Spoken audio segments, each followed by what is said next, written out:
안녕하세요. 딸 둘을 키우고 있는 주부입니다. 집안일 할 때나 자기 전에 종종 생각나면 채널을 찾아 사연들을 듣고는 하는데 얼마 전 제게도 정말 속이 시원한 일이 생겨 이야기를 적어 보내봅니다. 막상 사연을 적으려니 어떤 이야기부터 써내려 가야 할지 조금 막막한 기분이네요.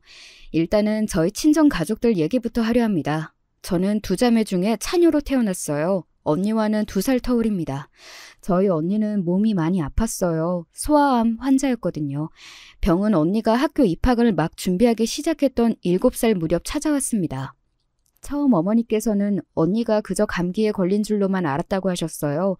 열이 심하게 났고 밤마다 오한이 있어 몹시 추워있고 하루 종일 기운이 하나도 없이 침대에만 누워있으려 하기에 언니를 데리고 집 근처 소아과를 찾으셨다고 했습니다.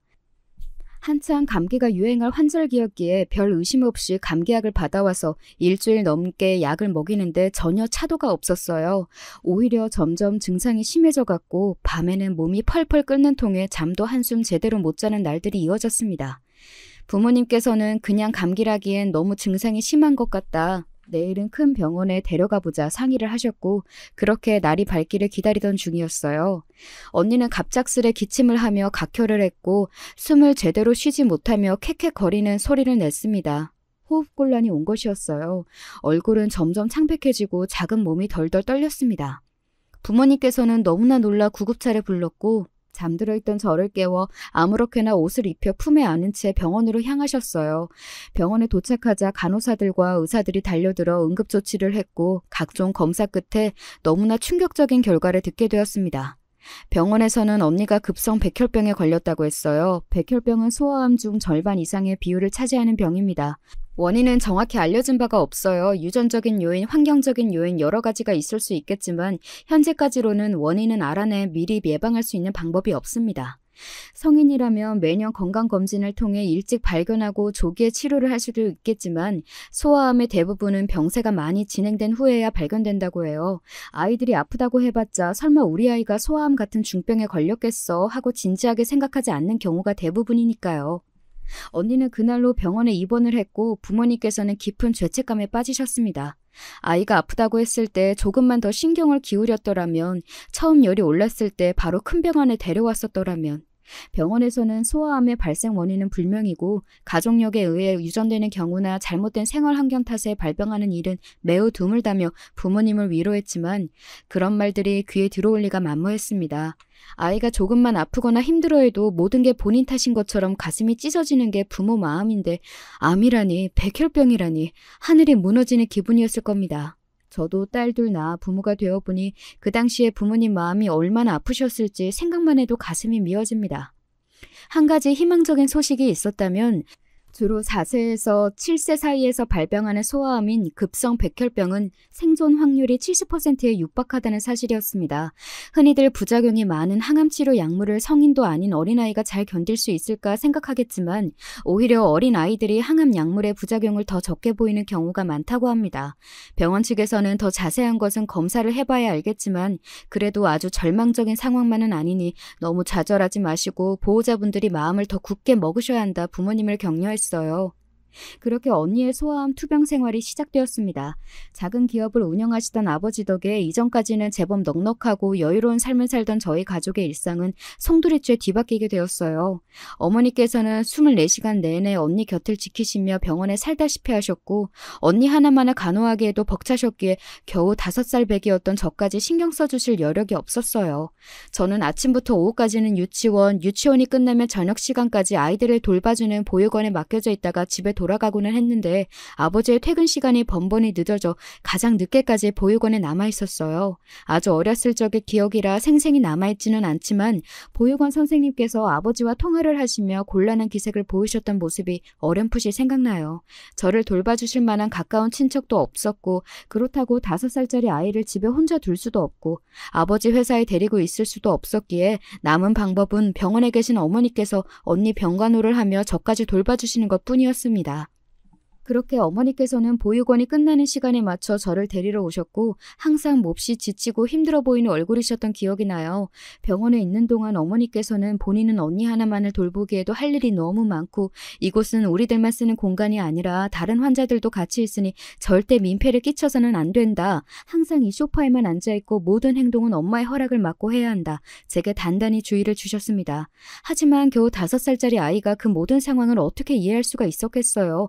당연히 장난감도 재미있는 놀거리도 아무것도 없는 그 좁은 소파에서 혼자서 멍하니 기다리는 일에는 한계가 있었고 어느 날은 언니와 어머니가 치료를 받으러 간 틈을 타 혼자 병원 탐험을 하기 시작했습니다.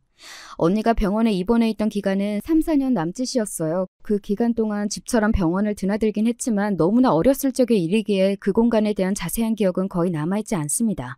하지만 병원 특유의 냄새와 그 무겁고 차분한 공기만은 생생한 인상으로 남아있어요.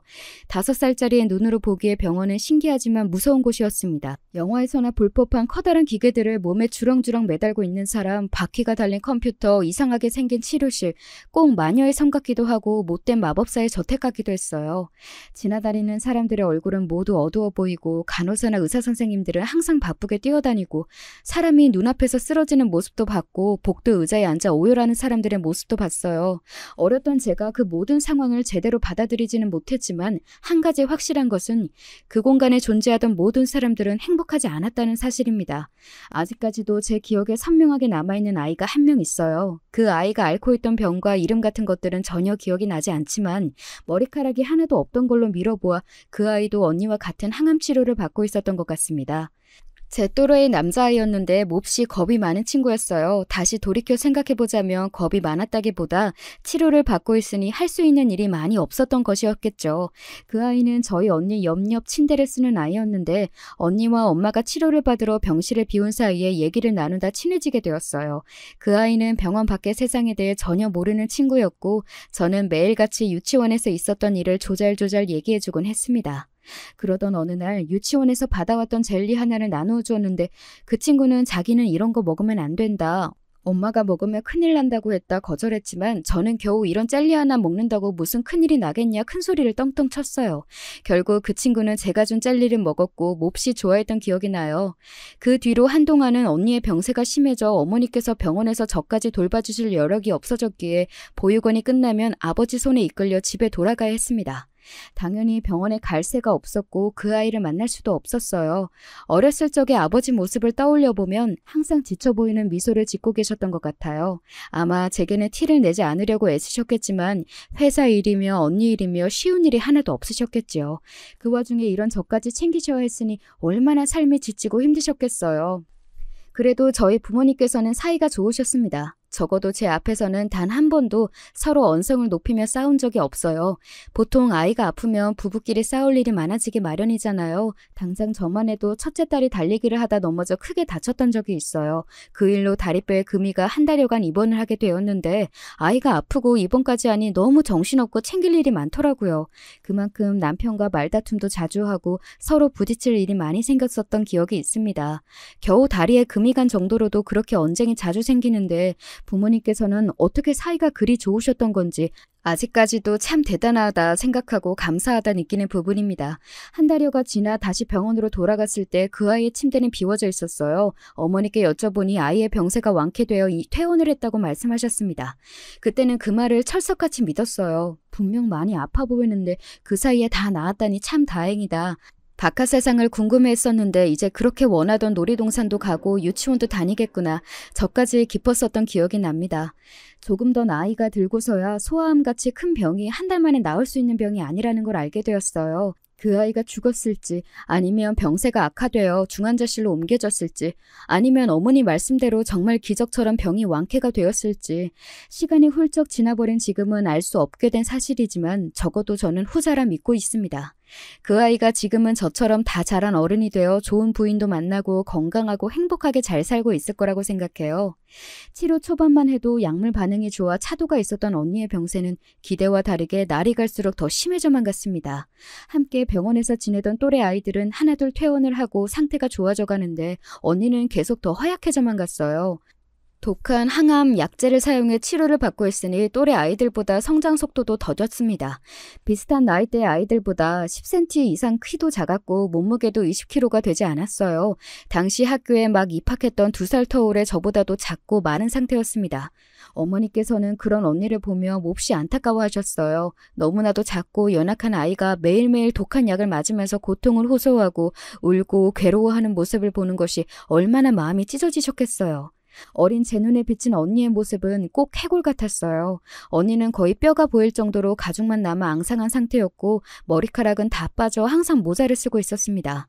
입술에는 혈색이 하나도 없었고 항상 멍한 표정을 짓고 있었던 기억이 나요. 솔직히 말해서 어린 시절에 저는 언니와 별로 친하지 않았어요. 언니가 아프기 전에는 둘이서 장난도 치고 같이 책도 읽으며 제법 사이좋은 자매였었다고 하는데 제 기억 속에는 그런 모습들이 거의 남아있지 않습니다. 제가 기억하는 언니는 짜증이 많았어요. 매사에 예민하고 툭하면 울고 어머니를 보채고 소리를 질렀습니다.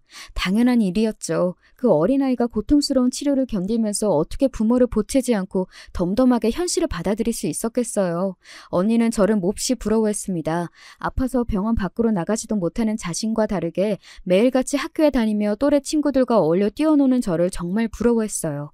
언니는 항암 치료 때문에 먹을 수 있는 것들도 정해져 있었기에 항상 병원에서 제공되는 밥이나 자극적이지 않은 것들로만 간식을 먹었어요. 그렇지만 저는 그런 언니 앞에서 아무런 생각 없이 과자나 젤리 같은 것들을 먹고는 했습니다.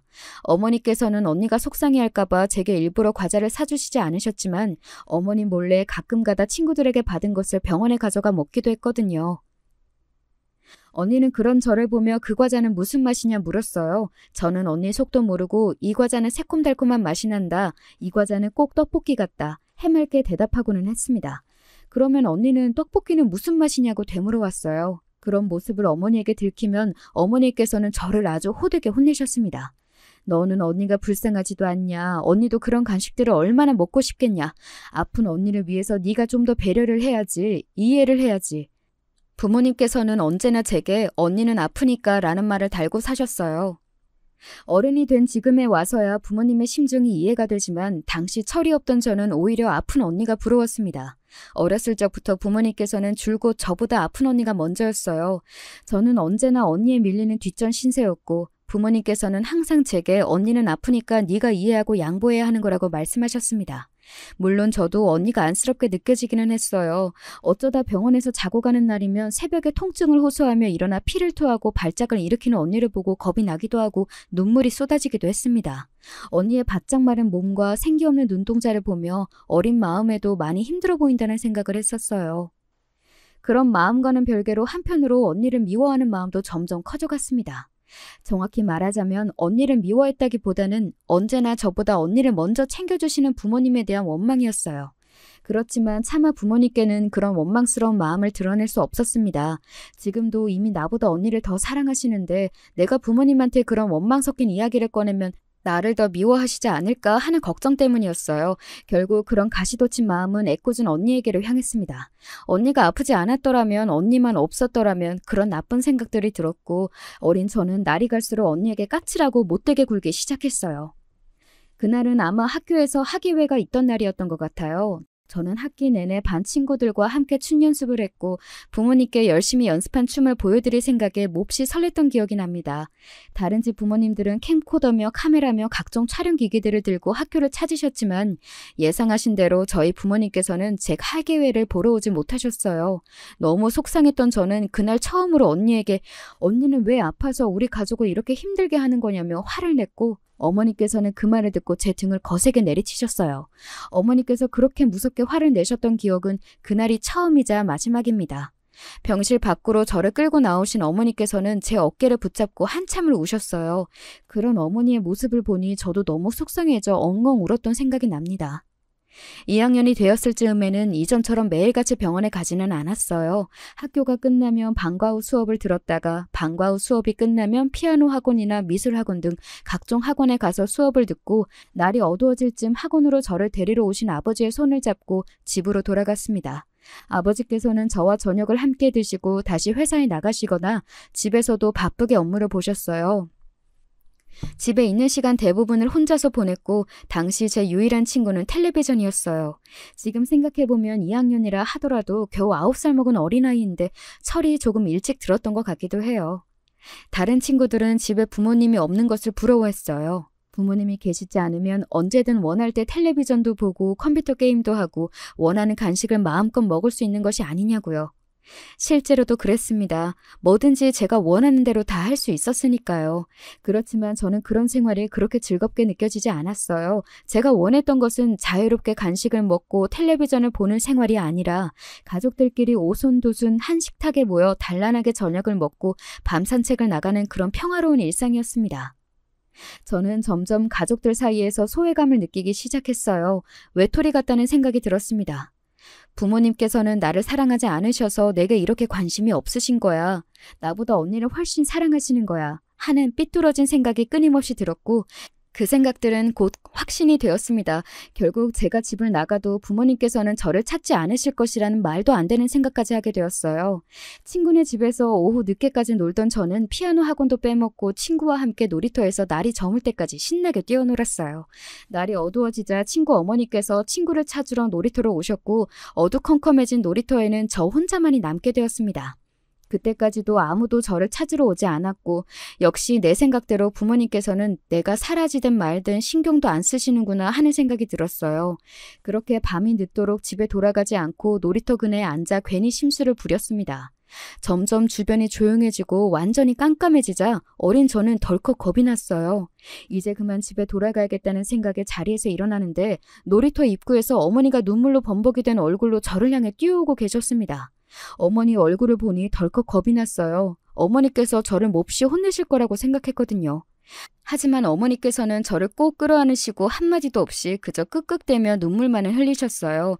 그렇게 어머니의 손을 잡고 돌아간 집에서 아주 오랜만에 어머니와 한 침대에서 잠이 들었습니다. 어머니의 품이 너무나 따뜻하고 행복했던 기억이 나요. 언니가 세상을 떠난 것은 그 뒤로 얼마 지나지 않은 일이었습니다. 그날도 평소처럼 학원 수업이 끝나고 아버지께서 저를 데리러 오시기를 기다리고 있었어요. 그렇지만 아버지께서는 아무런 연락도 없이 날이 캄캄해질 때까지 저를 찾으러 오시지 않았습니다. 학원 선생님께서는 한참을 기다리시다가 결국 학원 1층에 있던 작은 마트에 저를 맡겨두시고 가셨어요. 마트 의자에 앉아 지나다니는 손님들을 구경하며 아버지를 기다리고 있는데 아버지께서 차에서 내려 불이 나게 달려오시는 모습이 보였어요. 아버지를 따라 병원에 도착하니 어머니께서는 이미 기절하시기 직전이었고 눈물로 얼굴이 엉망이 되어 있었습니다. 솔직히 말해서 그날의 기억은 몹시 흐릿해요. 부모님께서 너무나 슬프게 우셨고 사람들은 정신없이 이리저리 뛰어다녔고 침대 위에 죽은 듯이 누워있던 언니와 시간이 멈춘 듯한 무거운 공기, 그렇게 언니의 장례식이 순식간에 지나갔고 영정사진 속에 활짝 웃고 있는 언니의 얼굴을 보고 나서야 언니가 정말 죽었구나 하는 사실이 실감이 났던 것 같아요. 언니가 세상을 떠난 뒤로 저희 가족의 일상은 이전과는 많이 달라졌습니다. 어머니께서는 심한 우울증에 걸리셨고 아버지께서는 회사 일로 바빠 가족들에게 신경을 많이 기울이시지 못했어요. 아버지께서는 선박쪽 사업을 하셨는데 업무 특성상 출장이 잦으셨어요. 아버지께서 며칠 동안 집을 비우시게 되면 어머니께서는 그 기간 내내 집에 멍하니 앉아 창밖만을 바라보셨어요. 아버지께서 집에 계실 때는 그나마 말씀도 하시고 집안일도 하시며 평범한 사람처럼 행동하셨지만 당시 어머니는 제 눈에 꼭 빈 껍데기처럼 보였어요. 아무런 감정이 없는 인형처럼 보였다고나 할까요? 아버지 사업이 점점 커지며 새로운 사무실을 열게 되었고 저희 가족은 사무실이 있는 쪽으로 이사를 가게 되었습니다. 처음 어머니께서는 언니의 흔적이 남아있는 이 집을 어떻게 떠나냐며 절대 이사를 안 가겠다고 고집을 부리셨지만 언제까지 이미 떠난 아이 붙잡고 우리 곁에 있는 아이마저 불행하게 만들 거냐는 아버지의 말씀에 결국 고집을 꺾으셨어요. 그렇게 새로 이사 간 곳에서 저희 가족은 새 출발을 했고 나름대로 그 생활에 잘 적응해 나갔습니다. 어렸을 적에 언니와 함께 찍은 사진들을 보면 가슴 한켠이 먹먹해지기는 하지만 아이가 생기기 전까지만 해도 솔직히 말해서 전 언니를 그렇게 크게 그리워해 본 적이 없었어요. 너무 어렸을 적에 헤어지기도 했고 추억이라 부를 만한 기억들도 별로 없었거든요. 가끔 언니가 죽지 않고 곁에 남아 있었다면 우리 가족이 좀 더 행복하지 않았을까 상상해 본 적은 있었지만요. 둘째 딸을 낳고부터는 좀 더 자주 생각이 나긴 합니다. 저와 언니를 바라보던 어머니의 마음이 이런 심정이었을까 싶기도 하고요. 저와 남편은 지인의 소개로 만났어요. 남편은 부품 업체에서 일하는 사람이었는데 몹시 순박하고 다정한 사람이었습니다. 삼형제 중 장남이었는데 일하고 있던 공장이 시아버지께서 운영하시는 업체였어요. 규모는 작았지만 업체 사람들 모두 다들 성실하고 참 좋은 사람들이었습니다. 남편의 동생들은 둘 다 공부를 잘해서 서울로 대학을 갔고 그곳에 정착해서 살고 있었어요. 연애 기간이 길어질수록 마음도 잘 맞고 대화도 잘 통해 자연스레 결혼을 결심하게 되었고 그렇게 저와 남편은 양가 부모님을 찾아뵙고 미래를 약속하게 되었습니다. 당시 남편은 모아두었던 돈이 그리 많지 않았기에 저희 친정 부모님께서 신혼집과 혼수를 모두 마련해 주셨어요. 비록 작은 아파트였지만 둘이 살기에는 충분했고 그렇게 행복한 신혼생활을 시작하게 되었습니다. 남편은 용접 일을 했고 몸을 쓰는 현장직이었기에 퇴근하고 돌아오면 몹시 피곤해하고 아픈 것도 많았어요. 그런 남편이 안쓰러워 저녁마다 열심히 안마도 해주고 몸에 좋다는 것들은 다 사서 먹이고는 했습니다.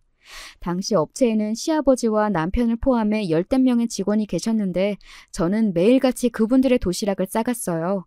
누가 시킨 일은 아니었지만 조금이나마 남편에게 도움이 되고 싶은 마음이었고 도시락뿐만 아니라 여름에는 시원한 음료를 겨울에는 따뜻한 차를 준비해가 모두에게 나눠드리고는 했습니다. 업체 사람들 모두 가족 같은 동료였고 현장 분위기가 정말 좋았어요. 남편은 제 덕분에 더욱 사기가 오르고 능률도 좋아진다면서 몹시 고마워했고 시아버지께서도 며느리를 아주 잘 들였다며 저를 많이 예뻐해 주셨습니다.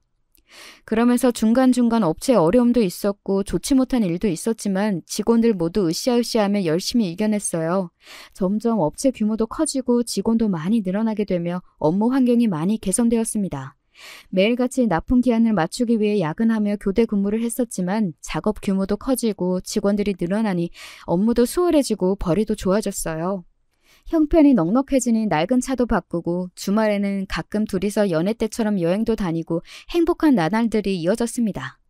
그러던 와중 첫째 딸을 임신하게 되었고 모든 일이 술술 잘 풀려갔어요. 그렇게 마냥 즐거운 날들만이 이어지던 어느 날 저는 아주 충격적인 소식을 듣게 되었습니다. 사실 너희 아버지 사업 망한 지 오래됐다. 괜히 너 걱정시키면 애 잘못될까봐 지금껏 말을 못했는데. 첫째 딸이 태어나고 얼마 지나지 않아 어머니께 연락이 왔어요. 아버지와 함께 사업을 하던 동업자가 아버지를 배신하고 돈을 들고 도망가 사업이 크게 휘청였고 매일같이 발로 뛰며 노력했지만 결국 무너져 내리는 사업을 붙잡지 못하고 완전히 파산해버린 것입니다. 그 뒤로 부모님께서는 살고 계시던 아파트며 차며 재산들을 전부 처분하고 작은 빌라로 이사를 가 지내고 계셨어요. 빚이 생긴 것은 아니라 먹고 지내는 데에는 문제가 없었지만 평생을 바쳐 일궈낸 사업이 하루아침에 망해버리고 믿고 지내던 동업자에게 배신까지 당하신 아버지께서는 정신적 충격에 크셔서 건강이 많이 악화되셨다고 했습니다. 아무리 그래도 그렇지 어떻게 그동안 전혀 말씀을 안 해주셨을 수가 있나 싶어 아이를 데리고 부모님께서 지내신다는 빌라를 찾아갔어요. 두 분께서 지내시던 곳은 정말 후미진 골목에 있는 낡은 빌라였고 그간 마음고생이 심하셨는지 두 분 다 얼굴이 말이 아니었습니다. 하나뿐인 딸이 되어서 부모님께서 이 지경이 되실 때까지 아무런 도움도 드리지 못했다는 생각에 눈물이 펑펑 쏟아졌어요. 그렇게 집에 돌아와 남편과 상의한 끝에 저희도 넉넉한 형편은 아니었지만 최대한 돈을 마련해 부모님께 보내드렸습니다. 아버지께서는 이런 거 필요 없다며 너희 살림에 보태라 거절하셨지만 받아주시지 않으면 제가 마음이 더 불편하다 한사코 손에 쥐어드렸어요. 부모님께서는 괜히 시댁 어른들 신경 쓰신다며 회사가 망한 사실을 알리지 말라고 하셨고 남편은 이 사실을 시아버지께 알리고 도움을 드리고 싶어 했지만 아버지께서 워낙 확고하셨기에 결국 시부모님께는 말씀을 드리지 않기로 했습니다. 아버지 사업과 다르게 시아버지의 사업은 날이 갈수록 승승장구하는 중이었어요. 이제는 어엿한 중소기업으로 성장해 남편도 용접이라는 현장직을 그만두고 인부들을 관리하는 관리직으로 일하고 있었습니다. 그렇게 시간이 흘러 저는 둘째 딸을 임신하게 되었고 그 무렵 큰 도련님께서 결혼을 하시겠다며 여자를 데려왔습니다. 큰 도련님은 의사였고 부인도 마찬가지로 의사였어요. 같은 병원에서 근무하는 사이였고 교제한 지는 1년여가 되었다고 했습니다. 저희 남편은 몹시 다정하고 타고난 말투 자체가 선하고 남에게 싫은 소리는 한마디로 못하는 사람인데 그런 남편과 다르게 도련님들께서는 젊은 시절부터 타향살이를 해서 그런 건지 아니면 원래 타고난 성격이 그런 건지 두 분 다 몹시 무뚝뚝하고 말수가 없는 편이었어요. 큰 동서는 큰 도련님이랑 다르게 제법 살가운 성격이긴 했지만 그닥 호감이 가는 사람은 아니었어요. 첫 만남부터 말이 어찌나 많던지요. 그것도 절반 이상이 본인 자랑이었습니다.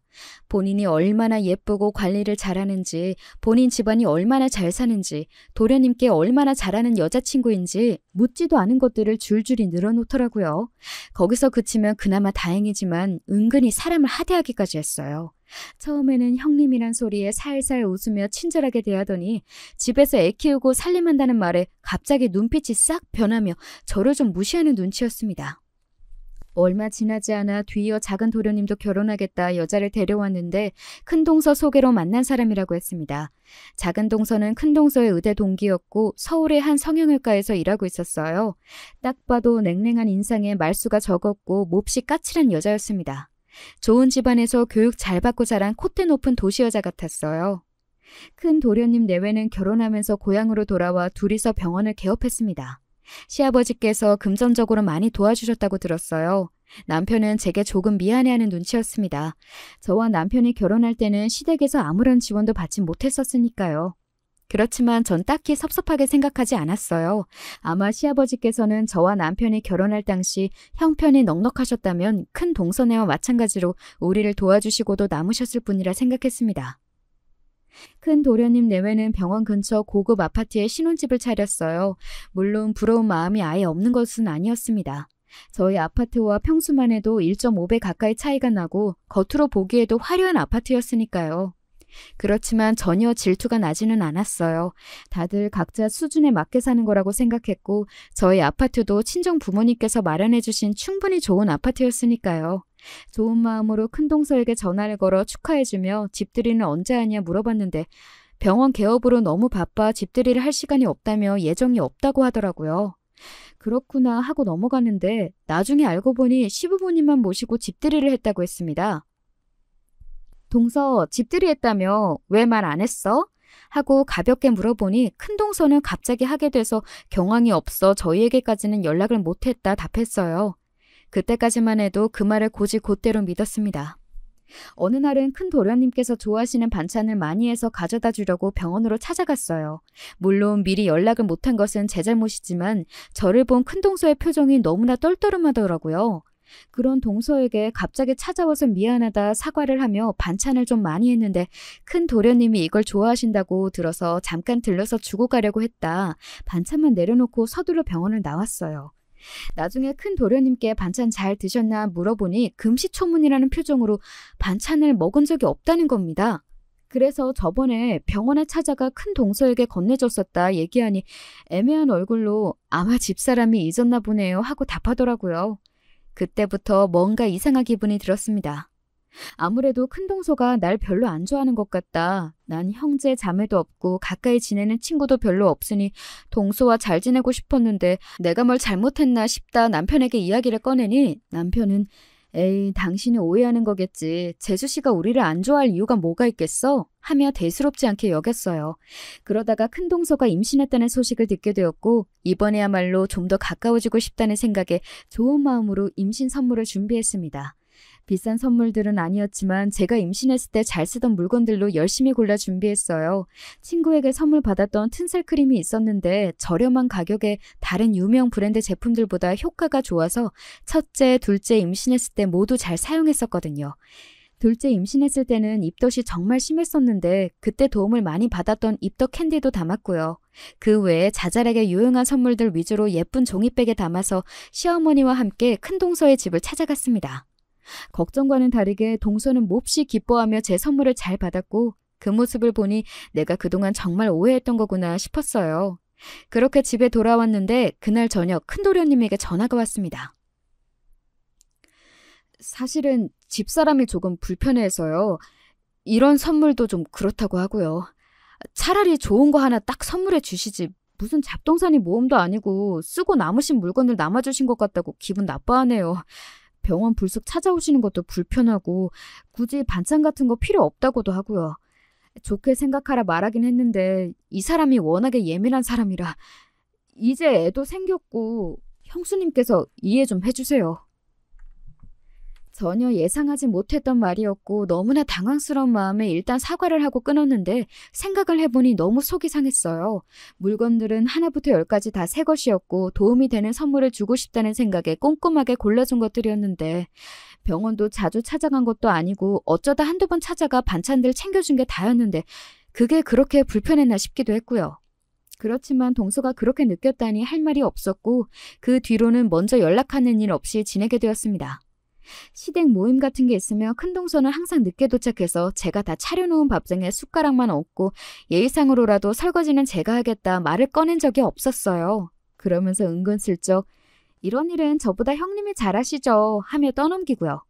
시부모님께서도 많이 섭섭했던 것이 그런 동서 앞에서 제 편을 들어주시지 않고 동서네는 병원 하니까 바쁘다고 하나부터 열까지 전부 다 이해해 주시고 명절이나 모임 자리 때 늦게 와도 아무 말도 안 하시고 김장 때도 저만 가서 일했는데 오지 않은 동서들을 탓하기는커녕 오히려 저보고 동서네의 김치를 가져다 달라 하시더라고요.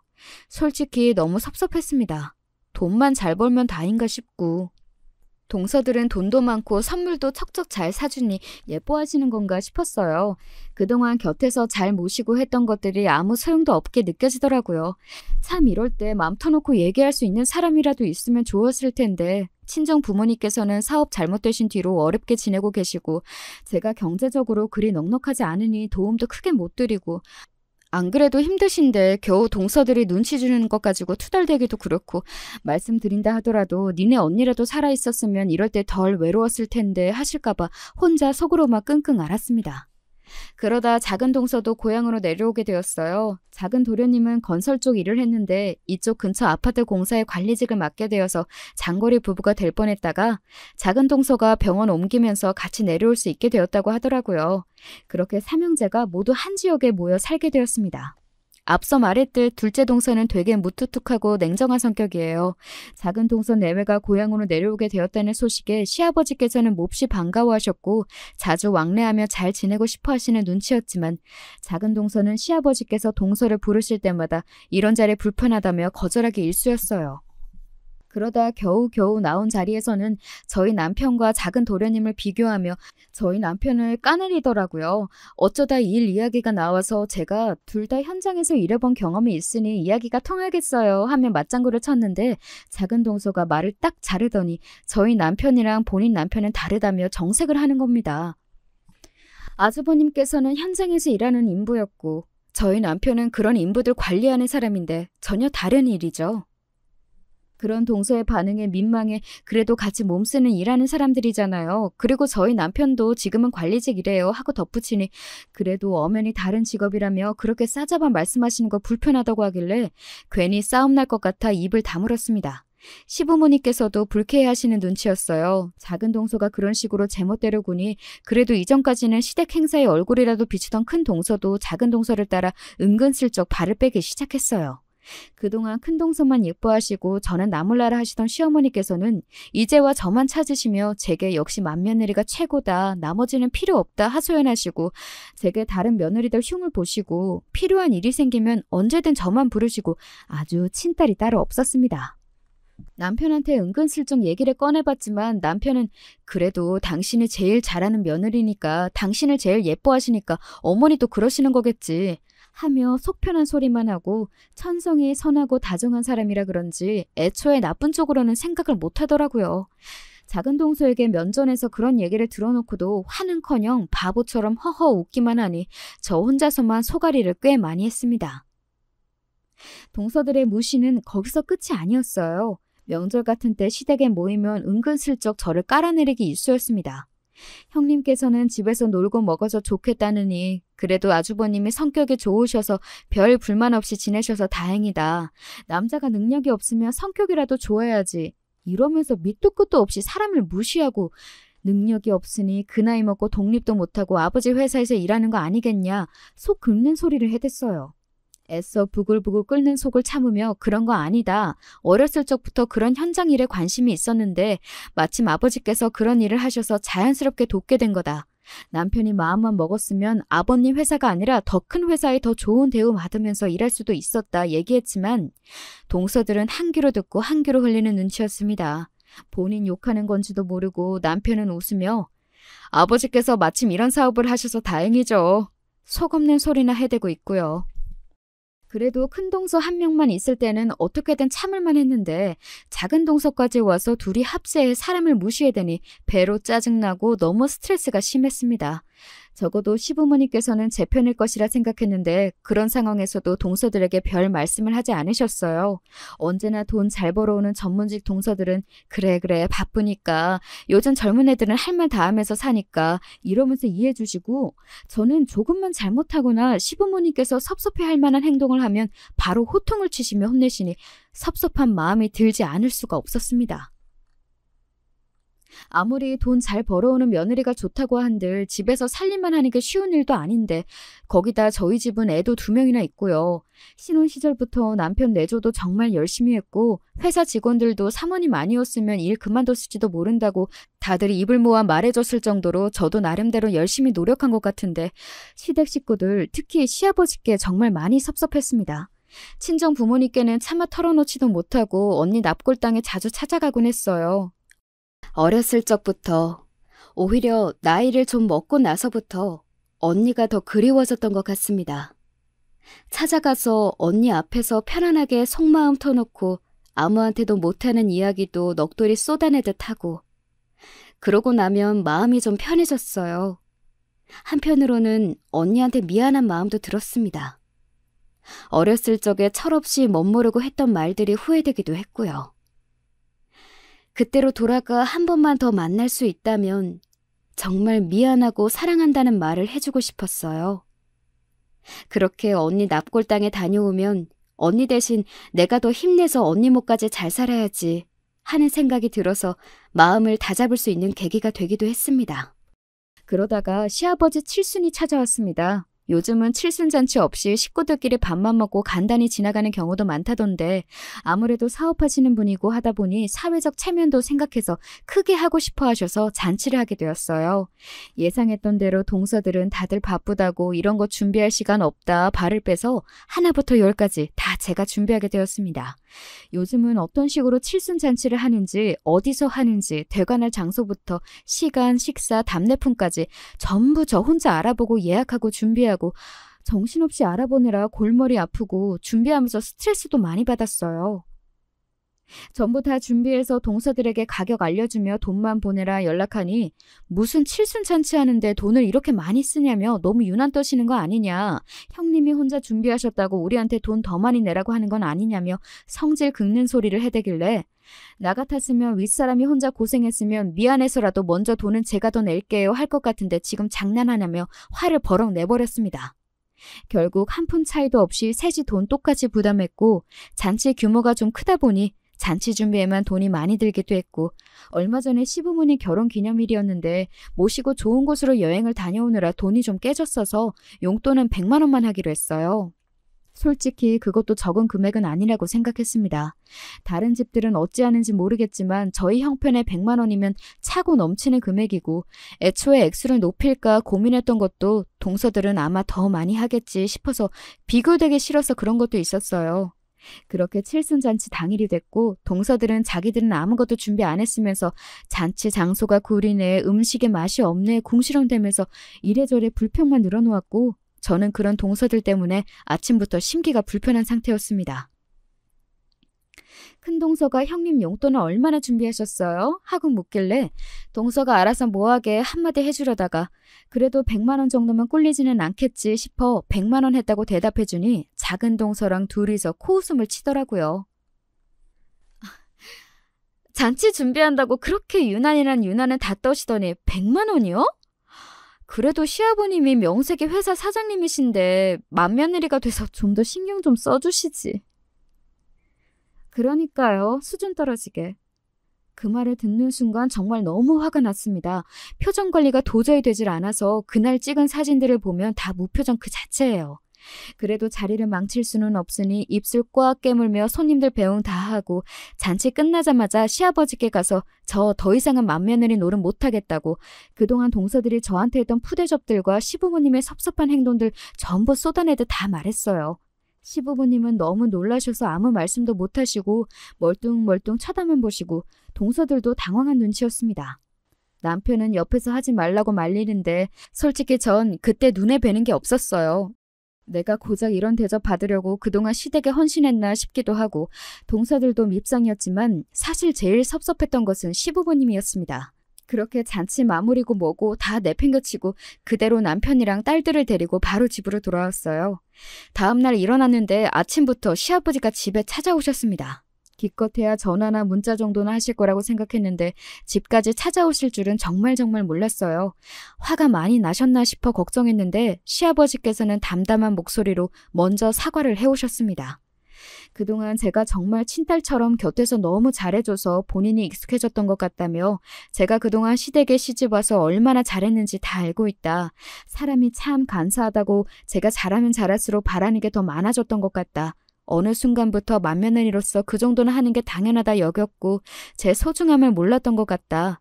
제 덕분에 회사도 잘 풀렸고 도움도 많이 받았었는데 정말 미안하다. 진심으로 말씀하시는데 그 사과를 들으며 저도 눈물이 쏟아졌습니다. 사실 시아버지 사업이 잘 풀린 데에는 저희 아버지 덕이 컸거든요. 제가 시집 오고 나서 얼마 지나지 않아 시아버님 회사에 큰 위기가 있었어요. 거의 업체 문을 닫을 정도로 큰 문제였는데 그때 저희 아버지께서 선뜻 도움을 주셨습니다. 저도 자세한 상황은 알지 못하지만 사정을 알게 되신 아버지께서 크게 손해볼 것을 감수하시고 시아버님 회사와 큰 계약을 해주셨고 그 계약금을 발판 삼아 어려움을 잘 해결해 위태롭던 회사가 다시 일어설 수 있었어요. 당시에 시아버지와 남편 모두 저희 집안에 정말 많이 고마워했고요. 아버지께서도 솔직히 이렇게 일이 잘 풀릴 줄 몰랐다고 하셨습니다. 평소 시아버지와 남편의 성실함을 보시고 믿고 진행하신 일이긴 했지만 아마 결과가 좋지 않을 것이라 생각하셨다고 했어요. 결과적으로 일은 잘 풀렸고 그 뒤로 시아버지 회사는 점점 발전해 지금의 큰 회사가 되었고 당시만 해도 훨씬 잘 나갔던 저희 아버지 회사는 동업자의 배신으로 완전히 다른 결과를 맞게 되었습니다. 사실 아버지께 말씀드리지 못한 것이 있다. 아버지 사업 망한 지 몇 년 됐다. 근데 아버지께서 시댁에 말씀드리지 말라고 하셔서 지금껏 말씀드리지 못했다. 두 분이서 작은 빌라에서 지내고 계시고 경제적으로 어려운 상황이다 말씀드리니 시아버지께서는 그런 일이 있었으면 진작 말을 했었어야지. 그런 큰 은혜를 받고 지금까지 나몰라라 하고 있었던 꼴 아니냐 하시며 바로 저희 부모님을 찾아가셨고 부모님께서는 한사코 괜찮다 거절하셨지만 결국 집을 옮기고 더 좋은 곳으로 이사를 갈 수 있도록 도와주셨습니다. 그동안 니네 돈 좀 잘 번다고 오만방자하게 구는 거 다 눈 감아줬다. 사람 사는데 돈이 중요하긴 하지만 돈이 전부는 아니다. 검은 머리 짐승이라는 말이 괜히 있겠냐? 사람이 짐승이 되지 않으려면 기본적인 도리와 예의라는 게 있어야 하는 법이다. 앞으로 니네가 주는 돈, 선물 이런 거 다 필요 없으니 그런 거 말고 니네 형님 윗사람 대접이나 제대로 잘해라. 그러면서 시아버지께서는 동서와 도련님들께도 단호하게 선언하셨어요. 니네 형이 공부 못해서 능력 없어서 내 회사 도운 줄 아냐. 돈 좀 번다고 사람 무시하고 아나무인으로 구는 너희들보다 100배는 낫다. 너희 앞으로 행실 똑바로 안 하면 너네한테 물려줄 유산 하나도 없다. 못을 박으셨고 동서들은 그런 시아버님의 말에 불만이 있는 눈치였지만 그 뒤로 꼬박꼬박 시댁 행사에도 참여하고 저한테도 형님 하면서 깍듯하게 잘합니다. 제가 먼저 좋은 마음으로 다가갔을 때 그쪽도 좋게 다가와줬으면 서로 기분 좋게 진짜 자매처럼 지냈을 수도 있었을 텐데 일이 이렇게 되어버려 저도 좀 아쉬운 마음입니다. 어찌됐든 시아버님 덕에 지금은 몸도 마음도 편안하고 행복한 나날들을 보내고 있어요. 얼마 전에는 언니 기일이라 오랜만에 납골당에 다녀왔습니다. 아이 낳고 나서는 항상 혼자 다녀왔었는데 처음으로 딸아이들 데리고 남편하고 같이 넷이서 다녀왔네요. 언니한테 우리 딸들이라고 소개도 시켜주고 그동안 마음고생 많이 했었는데 이제는 좀 편해졌다 얘기도 하고 우리 딸들 앞으로 사이좋은 자매로 잘 키우고 싶다. 언니도 하늘에서 잘 지켜봐달라 얘기하고 왔습니다. 앞으로 시부모님과 저희 부모님 그리고 우리 남편, 딸들 아픈 곳 없이 언제나 행복하게 잘 살 수 있기만을 바라는 마음입니다. 여기까지 제 이야기 들어주신 분들 모두 감사드리고 여러분도 행복한 나날 되시길 바래요.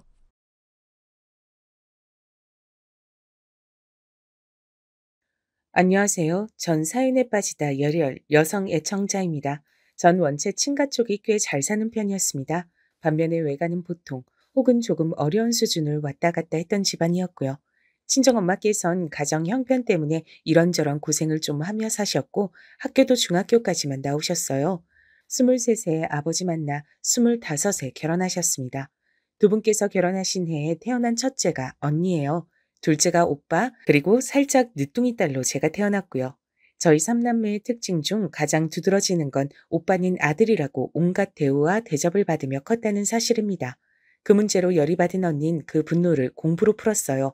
서울대를 갔습니다. 화가 난다고 해서 서울대를 가다니 저는 혀를 내두르고 있었고요. 언니의 서울대 진학에 엄청난 부담감을 느끼게 된 오빤 아쉽지만 그 정도의 결과를 내지 못했습니다. 한참 못 미쳤어요. 서울 소재의 대학교 중에서 간신히 중간 수준이 될 만큼의 성적이 나왔습니다. 재수는 싫다는 오빠에게 결국 아버지께선 유학을 권하게 되셨죠.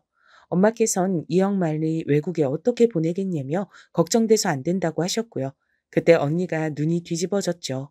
나는 혼자 다 해냈는데 누구 뒷배 하나 없이도 지금까지 최고로 잘 해내왔고 지금도 어려운 취업 준비 혼자 다 하는 중인데 경준이는 왜 하나부터 열까지 다 지원을 받아? 이렇게 차별이 노골적이어도 되는 거야? 언니가 분통을 터뜨리며 저도 나름 난리가 났었습니다. 전 아직 중학생인데 아직 어린데 엄마께서 가긴 어딜 가신단 말입니까? 그렇게 되면 저는 어떡하라고요? 말도 안 되는 일 같았어요. 저랑 언니가 동지인 상황인 것 같아 전 이런 제 기분을 언니에게 털어놨습니다. 그랬다가 충격적인 소리나 듣게 됐지만요. 너는 어쩔 수 없지. 왜냐면 넌 공부를 못하잖아. 못하지 않아. 잘하는 것도 아니지만 이제부터 더 열심히 하면 되는 일이야. 웃기시네. 이제부터라니. 야, 원래 될 성 부른 떡잎은 정해져 있어. 근데 넌 아니야. 난 네 나이 때 이미 고등학교 문제집 풀었거든. 부모님도 네 부족한 수준 다 아시니까 너한테는 아무 기대도 안 하시는 거야. 넌 여러모로 관심 받기야. 내가 관심 받기라고? 왜? 단지 공부를 못해서? 그건 너무하잖아. 나도 언니 오빠랑 똑같은 자식인데 나 혼자 찬밥 신세라니. 내가 뭘 그렇게 잘못했다고? 네가 모르는 얘기 하나 해줄까? 원래 우리 부모님 자식을 둘만 키우려고 하셨어. 딸 하나 아들 하나 딱 낳았으니 됐다고 하셨거든. 깔끔해서 좋다고 하셨건만 뒤늦게 네가 생긴 거야. 생길 리가 없는데 도대체 어쩌다 생긴 건지 난감해하셨고 몇 날 며칠 한숨 푹푹 내쉬다가 결국 마음 약해져서 너 그냥 낳기로 결정하신 거였지. 난 다 기억해. 이럴 수가. 여태까지 그저 제가 혼자 삼남매 중에 나이가 동떨어져서 그것 때문에 여러모로 동떨어질 수밖에 없다고 여겨왔습니다. 근데 언니의 말을 듣고 보니까 전 부모님께서 원래 기대하지 않았던 뜻밖의 생명이었던 것이고 그렇기에 제가 혼자 동떨어진 것이었어요. 태어나서 그런 충격은 처음이었습니다. 이건 꿈이라고 믿고 싶었는데요. 애석하지만 아무래도 언니가 진실을 말한 듯 싶었어요. 왜냐면 그 증거로 엄마께서 오빠의 유학길에 함께 오르기로 하셨거든요. 그곳엔 친가 쪽에 먼 친척집이 살고 있기도 해서 나름의 연고가 있었습니다. 제가 간절한 투로 엄마께 이런 말씀을 드렸었죠. 엄마, 요샌 제 또래 친구들이 외국어 미리 배우려고 외국 유학 가는 경우가 많더라고요. 조기 유학이라고 하죠. 아, 그리고 외국에서 중학교, 고등학교 나오면 우리나라에서 대학 갈 때 도움이 된다던데요. 제가 유학을 가고 싶었다기보단 엄마께서 오빠를 데리고 떠나시는 길에 합류하고 싶다는 마음이 컸던 거죠. 슬며시 운을 던져봤으나 엄마께선 한숨으로 응답을 해주셨습니다. 아, 바쁘고 정신없어 미치겠네. 설마 고모까지 같이 출국하게 될 줄이야. 신경 쓸 게 정말 이만저만이 아니구나. 이런 때 우리 막내가 의젓하게 굴어줬으면 좋겠다. 그래줄 수 있지, 경미야? 넌 앞으로 거슬리게만 안 지내면 돼. 있는 듯 없는 듯 그렇게 조용히 사고치지 말고 있으면 내가 아주 소원이 없겠어. 네 오빠 때문에 내가 머리가 아주 아프니까 경미 너는 얌전하게 잘 있어라. 친정엄마께선 연신 저를 향해서 이해하지? 라고 물으셨습니다. 전 그 앞에서 아니요 라고 대답하고 싶었어요. 이해 같은 거 해드리고 싶지 않은 게 본심이었습니다.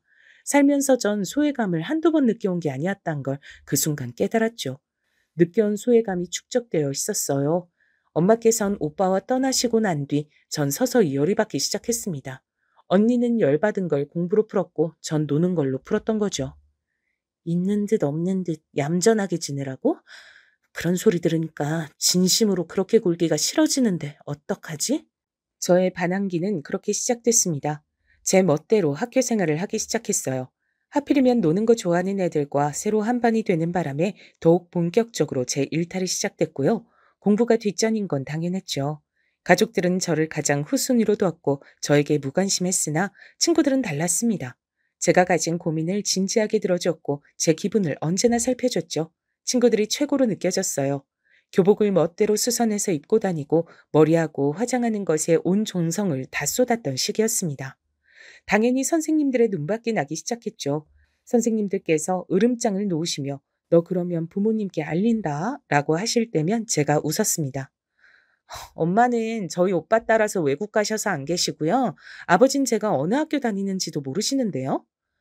태연하게 대꾸하던 절 바라보시던 선생님의 눈빛. 당시엔 절 혐오스럽게 보시는 거라 생각했었는데 시간이 흐르고 나서 가만히 회상을 해보니까 왠지 모를 측은함이 담겨 있었던 것 같습니다. 그래서 절 자꾸 혼내시면서도 진짜 모질게 대해주시진 않았던 듯 싶어요. 아버지께선 중학교 3학년이 끝나갈 때쯤 제가 웬만한 인문계 고등학교는 다 떨어질 성적이라는 걸 아시고 나서야 제가 그동안 멋대로 지내왔다는 걸 알아차리셨습니다. 그 전까진 제가 필요하다는 용돈을 주시는 것이 전부였거든요. 그게 끝이었죠. 저에게 간혹 요즘 공부 잘 되어가냐 물으셨을 때 대충요 라고 제가 대답드리면 더 이상 물어보지도 않으셨습니다. 그만큼 저에게 무심하셨어요. 너 그간 대체 뭘 어쩌고 다닌 거야? 학교에서 네가 아주 문제아로 불린다면서. 네가 이렇게나 구제불능인 줄 몰랐다. 처음 알았어. 그러세요? 이제라도 아셨으니까 됐네요. 뭐라고? 너 지금 말 다 했어? 말버릇이 그게 뭐야? 불량한 것들과 올려 다닌다더니 완전히 네가 물이 잘못 들었구나. 당장 화장품 다 갖다 버려. 용돈도 내일부터 끊을 테니까 그렇게 알아. 언제부터 저한테 그렇게 관심 많으셨다고 이렇게 화를 내세요? 저한테 기대하신 적 없잖아요. 기대가 없으면 실망도 없는 법이라고 배웠는데 지금 저한테 왜 이러시는지 전 모르겠어요. 뭐, 뭐야? 내가 너한테 기대가 없었다니? 그런 황당한 소리가 어딨어? 잘하는 자식에게 기대를 안 하는 부모는 없는 법이야. 저한테 신경 써주시는 척 안 하셔도 돼요. 그러실 필요 없어요. 어차피 아버지하고 엄마 두 분 모두 저한테 관심 없으신 거 진작에 다 알고 있었으니까요. 언니하고 오빠만 자식이죠. 저는 자식이 아닌 건 아니니까 그냥 끄트머리에 달린 애매한 자식 같은 것이고요. 제 말 맞죠? 저도 그 순간에 왜 그렇게까지 신랄하게 말을 해버렸는지 모를 일인데요. 질풍노도의 시기를 보내고 있던 중학교 3학년이라 그랬나 봐요. 게다가 그간 쌓여온 감정들도 있었으니까요. 신랄하게 빈정거리자 친정 아버지께선 제 뺨을 때리셨습니다. 짝소리도 아니고 퍽소리가 나기 맞았어요. 집안엔 아주 무거운 정막만이 내려앉았습니다. 경미야, 내가 이럴 작정은 아니었는데 순간적으로 너무 화가 나서 그랬다. 과연 언니나 오빠도 이렇게 맞아봤을까 싶었습니다. 아닐 것 같더라고요. 전 아버지를 찾아보지도 않은 채 집을 나가버렸죠. 그날은 집에 다시 들어가지도 않았습니다. 친구 집을 전전하며 사흘을 안 들어갔다가 새벽에 집에 몰래 들어갔는데 어둡고 조용한 것을 보자 안심이 되어 제 방으로 슬쩍 들어갔고 그때부턴 그야말로 있는 듯 없는 듯 집에선 아무것도 안 하며 웬만한 시간들을 다 밖에서 보내며 그렇게 살았어요. 가족들 아무도 없이 나 혼자 이렇게 지내는 게 편하네. 아무도 안 보이는 게 너무나도 익숙하고 자연스러워. 어쩌면 난 이미 한참 전부터 이래왔던 걸지도 모르겠어. 5식구가 모두 함께 집에 살던 시절에도 전 이미 소외감을 느끼고 있었으니 혼자란 게 낯설지 않았습니다. 제 중학교 졸업식엔 친정 식구들 중 아무도 오지 않았어요. 제가 졸업식이 언제라고 말을 안 하기도 했는데 그 이전에 아무도 저에게 졸업식에 대해 묻지 않았기 때문입니다. 엄마의 연락을 받았을 때 전 쓴웃음이 나왔죠. 뭐? 졸업식이 이미 끝났다고? 정말이야? 근데 왜 아무도 나한테 그걸 말을 안 해줬지? 설마 네 중학교 졸업식에 아무도 안 간 건 아니겠지?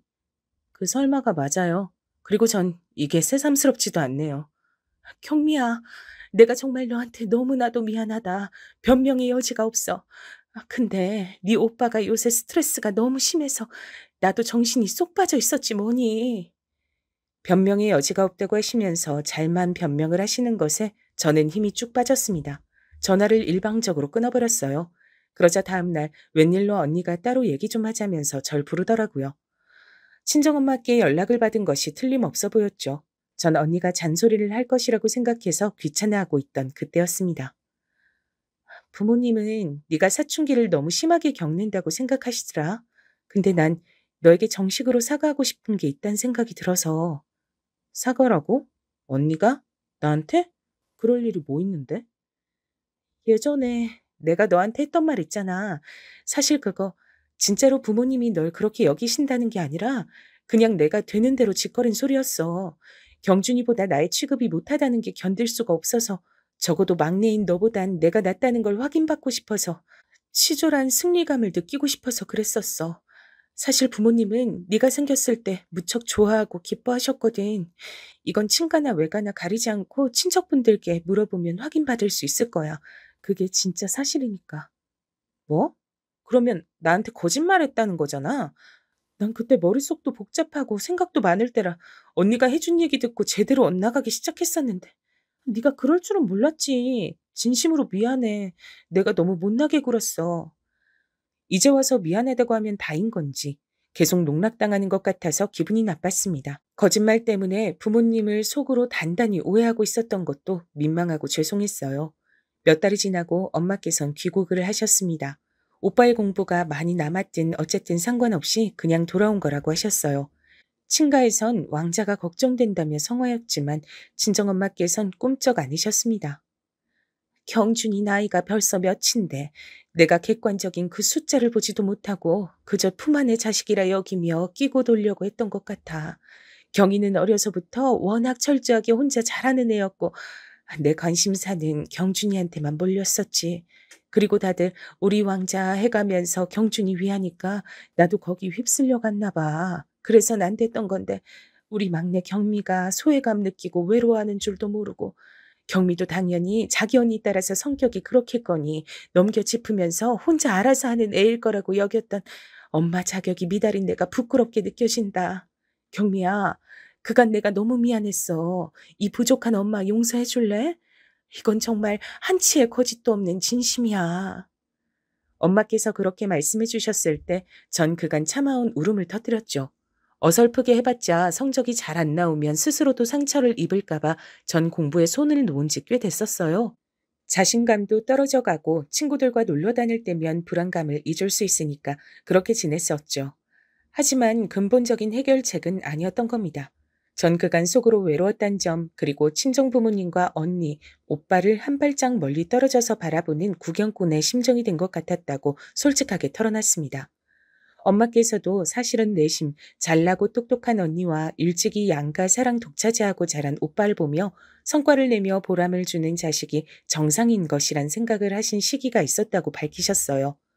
허심탄회하게 대화를 주고받은 뒤 전 엄마와 가까워졌고 재차 사과의 뜻을 전해온 언니의 마음도 받아줬습니다. 엄마의 뒷바라지가 없이 외국에 남겨진 오빤 처음엔 무척 방황하면서 어쩔 줄 몰라 했지만 시간이 지나자 혼자서도 척척 잘 해내며 그 이전까진 만들지 못했던 외국인 친구들도 빠르게 사귀기 시작했죠. 모든 게 서로에게 잘된 일이었습니다. 전 여전히 아버지와 어색하긴 했어요. 이제 서로를 이해한 뒤였지만 왠지 어색함은 가시지 않더라고요. 그런 채로 시간이 휙휙 흘렀습니다. 영원히 별다른 어려움 없이 살 것만 같았던 친정 집안의 위기가 닥쳐온 것도 시간이 흐른 이때의 일이었죠. 투자 실패의 문제였습니다. 수중의 현금 자산이 모두 다 날아가고 말았다고, 한꺼번에 같이 돈을 투자했던 양가 친척들 전부가 난리 났다고, 인생이 어떻게 이럴 수가 있냐고 부모님께서 개탄하시는 소리를 몰래 듣고 전말을 알았었죠. 경준이는 그래도 결혼들을 다 시켜놔서 다행이고 안심인데 경미가 걱정이야. 시집을 어떻게 보내야 할지. 그리고 제가 거론되었을 때 심장이 철렁 내려앉았습니다. 전 전문대를 간신히 나와 중학교 동창의 친언니가 운영하는 인터넷 쇼핑 사이트 일을 돕고 있었어요. 그게 제 직업이었던 겁니다. 돈도 조금 벌었고 무엇보다 불안정한 고용 상태였죠. 편하고 재밌는 일이라 생각해서 만족하며 그 일만 하고 있었던 제가 갑자기 바보처럼 느껴졌어요. 언닌 결혼해서 외국에 나가 있었고 오빠는 새언니가 연달아 임신을 하는 바람에 벌써 두 아이의 아빠가 되어 있었고 문제는 정말 저 하나였습니다. 우리 막내 경미가 은근히 야무지잖아요. 학교 다닐 땐 좀 방황하긴 했어도 성인 돼서는 자기 생활 알아서 딱딱 해내고 그런 걸 보면 결혼도 알아서 좋은 상대 잡아다가 할 거예요. 좋은 상대까지도 안 바래. 없이 사는 놈한테 잘못 고가 깨면 안 될 텐데 땡전 한 푼은커녕 빚 있는 놈이라도 만나봐. 그럼 아주 골 때리는 거야. 아버지께서 한숨을 뱉으며 그렇게 말씀하신 것에 저는 얼굴이 뜨거워졌습니다. 예전에 아버지께 맞았을 때의 감각이 살아나더군요. 저도 모르게 반드시 알아서 잘 해낼 거다 이렇게 다짐을 먹었던 것 같아요. 그리고 시간이 좀 더 지났을 때 정말로 그런 결혼이 가능한 상대를 만났답니다. 시댁은 식당을 운영하고 있었어요. 서울에서 차로 40분 가는 거리에 경기도에 위치했고요. 그쪽이 약간의 시골 느낌이 나는 길목이어서 좋게 말하면 정감이 느껴지는 동네였습니다. 생뚱맞게 오래된 상가가 하나 덜렁 있었는데 1층이 그 식당이었어요. 오래된 그곳은 바로 시어머니께서 다름이 아니라 고된 시집살이를 지독하리만치 겪으시며 각종의 것들을 배워서 물려받으신 곳이었답니다. 시집살이란 대목에서 다들 짐작 가능하시겠지만 시어머니께선 당신의 시어머니께 엄청 구박받으며 힘들게 지냈던 며느리 시절을 가지고 계신 분이었던 거예요. 나로 말할 것 같으면 각종의 고난과 역경을 모두 이겨낸 위인이야. 한마디로 존경받아 마땅한 인물이란 거지. 안 그러니? 시어머니께서 어느 날 제 앞에서 침을 튀기며 말씀하셨을 때 전 그 식당에 들른 김에 수저와 젓가락을 분리하는 작업을 하고 있었죠. 물론 자의로 들린 것은 아니었고 명백히 타의로 들른 것이었답니다. 아무튼 그 앞에서 아닌데요. 할 순 없잖아요. 그저 민망하게 웃으며 맞습니다. 이렇게 맞장구를 쳤었고 시어머니께선 제가 듣고 또 들었던 당신의 고된 시집살이 얘기와 그걸 극복해내고 현재의 일생을 쥐고 계신 결말까지 쭉 늘어놓으셨습니다. 전 은연중에 깨달았어요. 시어머니께서는 그런 식으로 당신께서 힘들게 지나오셨던 과거를 어떻게든 미화하려고 하신다는 것을요. 시집살이를 위인전으로 둔갑하신 것이었죠. 어쩌면 그렇게 생각하지 않으시면 당하고만 사셨던 긴긴 과거를 견딜 수가 없었던 것일지도 몰라요. 시어머니께서 호되게 당하며 사시는 동안 그러면 시아버지께선 뭘 하셨던 건지 궁금하시죠? 시아버지께선 원체 가부장적인 분이셨다고 해요. 사남매 중 셋째시면서 나름 막내뻘인데 장남도 아니시면서 가장 경직된 사고방식을 가지셨던 분이라는 게 왠지 신기할 따름이었어요. 내가 자존심이 있고 체면이란 게 있는데 식당에서 남들 비 맞춰가면서 어떻게 그러겠어. 말도 안 되는 일이지. 그런 건 안 여자들이 할 일이었다.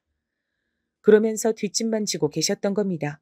당신의 현재들에 비해 하시는 일이 지지부진하셨던 시아버진 그 식당을 물려받고 싶긴 한데 감투만 쓰고 싶으신 것이지 힘든 일은 안 하고 싶으셨던 거예요. 그래서 당신의 아내에게 모든 것을 전가하고선 편히 계셨어요. 시어머니께선 자식들 낳고 키우시며 식당 일까지 하시며 시집살이도 당하시며 그렇게 살아오셨던 건데요. 기세등등하셨던 시아버지셨으나 세월이 흐르며 자연스레 전세 역전이 되었던 겁니다. 억척스러워지신 시어머니께선 목소리를 점차 키우셨고 시아버지께선 찍소리 한 번 내시려면 눈치를 봐야 하는 입장이 되셨죠. 시댁의 3남매 중에 첫째가 딸입니다. 제 시누이죠. 그때도 이미 결혼한 지 꽤 된 상태였고 멀리 살고 있었어요. 시누이의 시댁이 먼 지역에서 작게 공장을 운영하고 있었는데 거기 일을 도우며 지냈거든요. 결혼 전엔 자기 모친을 도와서 식당 일에 관여를 했었고요. 둘째가 아들인데 제 아주버님 되시는 분께선 결혼을 무려 의사와 하셨습니다. 아주버님께선 집안에서 가장 대학을 잘 나오셨고 직업도 잘 얻으셨어요. 그래서 인맥이 좋게 쌓였는데 그러다가 의사를 소개받았다고 하더군요. 제가 얼핏 듣기론 의사 형님께선 본인이 아는 의사 선배며 지인들이 대부분 다 의사끼리 결혼을 하는 걸 보고 본인은 그렇게 살지 말고 다르게 가고 싶었대요. 마침 아주버님을 소개받으셨는데 괜찮아서 결혼까지 가셨던 거죠. 참고로 형님은 집안이 꽤 유복한 편이라 경제적인 고민을 안 하고 살아오신 듯 했습니다. 3남매 중에 마지막 셋째 아들이 바로 제 남편이에요. 제 남편에겐 사실 따로 결혼할 여자가 있었다고 해요. 그 여잔 시어머니의 소개로 남편이 처음에 만났고요. 왜냐면 그 여자가 시어머니 지인의 딸이었거든요. 그 집안은 부동산이 좀 있다고 들었습니다. 제발 수준 떨어지는 여자애들 만나고 다니는 거 이제 그만 좀 해. 그런 여자애들은 한낱 연애 대상이지 결혼할 상대로는 절대 아니야. 이젠 제대로 된 인연을 너도 만들어 봐야 되지 않겠니? 둘이 만나보라고 하도 시어머니께서 난리를 치시니까 남편이 못 이겼던 거죠. 그래서 그 여자와 만나보게 됐고 딱히 헤어질 이유가 없어서 계속 만나다 보니 어느새 3년이 흘렀더랍니다. 자연스레 결혼 얘기가 양가에서 나오기 시작했을 때 남편은 이 말을 짚었죠. 처음에 만나봤을 때 안 사귈 이유가 없는 것 같아서 사귀었고 결혼하라고 다들 그래서 결혼 얘기까지 지금 진행하게 됐는데 솔직히 잘 모르겠어요. 사귀는 동안에 제 가슴이 뛴 적이 없었어요. 남편이 고민 끝에 진솔한 심정을 털어놓았다고 하는데 그때 시어머니께서 보이신 반응이 대단했던 것 같아요. 너 그게 무슨 뚱땅지 같은 소리야? 가슴이 안 뛰면 그게 시체지 사람이겠어? 그러면서 남편의 심장 위쪽에 손을 갖다 대신 거죠. 당황한 남편을 향해 시어머니께서 쐐기를 박으셨고요. 잘만 뛰네. 잔말 말고 결혼해라. 아, 엄마, 결혼을 하더라도 지금은 아닌 것 같으니까 제가 이러는 거죠. 행복할 자신이 없어요. 결혼은 엄마가 강요하실 영역도 아니라고 생각하고요. 이상한 소리? 네 형 장가 잘 든 것 봐라. 그걸 보면서도 너는 아무 생각이 안 들어? 너는 알아서 하게 두면 안 될 것 같아서 내가 참견하는 거야. 시어머니와 남편이 옥신각신하고 있는데 그때 마침 시누이가 자기 친정에 와 있던 거예요. 모처럼 왔는데 자기 모친과 막내 동생이 설전을 벌이는 걸 가만히 지켜보고 있던 신우가 피식 웃으면서 이런 말로 껴들었다고 합니다. 엄마, 다 큰 자식 일에 너무 그렇게 간섭하시는 것도 별로예요. 자식 일에 집착하는 걸로 보인다고요. 근데 엄만 진짜 한결같으시네. 예나 지금이나 아들들만 유별나게 챙기셔. 난 그런 집착 살면서 못 받아본 것 같은데. 아이고야, 네가 괜한 소리를 하는구나. 네가 나한테 뭘 딱히 해준 게 있어야 나도 너한테 이런저런 신경을 썼겠지. 오는 게 있어야 가는 게 있는 법이야. 네? 뭐라고요? 엄마가 어떻게 그런 말씀을 저한테 하세요? 엄마 예전에 할머니한테 구박받고 서러워하실 때 제가 엄마 편 들어드렸잖아요. 직접 할머니한테 제가 엄마 위해서 맞서기도 했었고 식당 일도 셋 중에서 저 혼자만 도와드렸고 엄마가 주방 이모님과 대판 싸웠을 때도 제가 중재해서 해결하고 식당 위기 넘겼었고 근데도 제가 엄마한테 딱히 해드린 게 없어요? 아니, 나는 그냥 말이 그렇단 거지. 네가 정말로 나한테 아무것도 안 해줬단 뜻은 아니었고 저기 아니 그런데 너 왜 갑자기 나한테 따지고드니? 나한테 서운한 거라도 있어? 내가 너 서운하게 만든 일이 없는데 그거 참 희한하네. 없기는요. 작년에 설날만 해도 그래요. 그때 엄마가 역시 아들이 최고야. 괜히 아들 거리는 게 아니야. 딸은 필요 없어. 이러시는 거 듣고 솔직히 저 엄청나게 서러웠어요. 내가 그런 말을 했다고? 난 기억이 안 나는데. 암튼 넌 별걸 가지고 다 서러워한다. 내가 설사 정말로 그런 말을 했다고 한 듯 지나가듯 별 의미 없이 한 말이었겠지. 넌 그걸 왜 마음에 담아둬서 사람 피곤하게 하니? 한두 번이 아니었으니까 제가 이러는 거죠. 평생 그래 오셨잖아요. 제가 아무리 잘해도 아들 타령만 하셨잖아요. 너는 난데없이 사람 피곤하게 만드는데 용한 재주가 있다. 이제 결혼해서 가정도 꾸리고 살면 철이 들어야지. 언제까지 사춘기 애처럼 그럴래? 아이고 머리 아파. 넌 네 서운하다는 건 접어두고 이대로 우리 집안 귀한 막내 아들이나 결혼 잘할 수 있게 기도나 해. 그러자 신우이가 씩씩거리면서 인사도 없이 가방 챙겨서 휙 가버렸다고 해요. 남편에게서 이때 일화를 전해 들은 전 왠지 모르게 시댁과 친정엔 공통점이 있을지도 모르겠다는 인상을 받았습니다. 제가 남편과 교류가 잘 됐던 건 서로가 자라온 환경이 전혀 낯설지만은 않아서일지도 모르겠더군요. 그때 남편은 결혼에 대한 확신이 없었고 이대로 물 흐르듯 그저 살아야 하는 건가 싶어서 착잡했어요. 신혼집도 문제없이 금방 마련이 됐습니다. 시댁에서 마련을 해준 거죠. 예전에 저렴했을 때 사둔 집이었는데 가격이 점차 뛰었고 다른 사람들에게 세를 주며 가지고 있었는데 신혼부부 살기에 딱이었거든요. 도배 장판만 해서 살면 되겠다고 얘기도 됐었다네요. 자기 취향대로 가구 채워 넣을 생각을 하니까 너무 좋고 설렌다며 그 여자가 말했을 때 남편은 아무 생각이 안 드는 스스로에게 놀랐다고 합니다. 그 사람이 나도 좋긴 했는데 사람 대 사람으로 좋은 거지 결혼할 상대로 너무 사랑해서 좋은 건 아니었던 것 같아.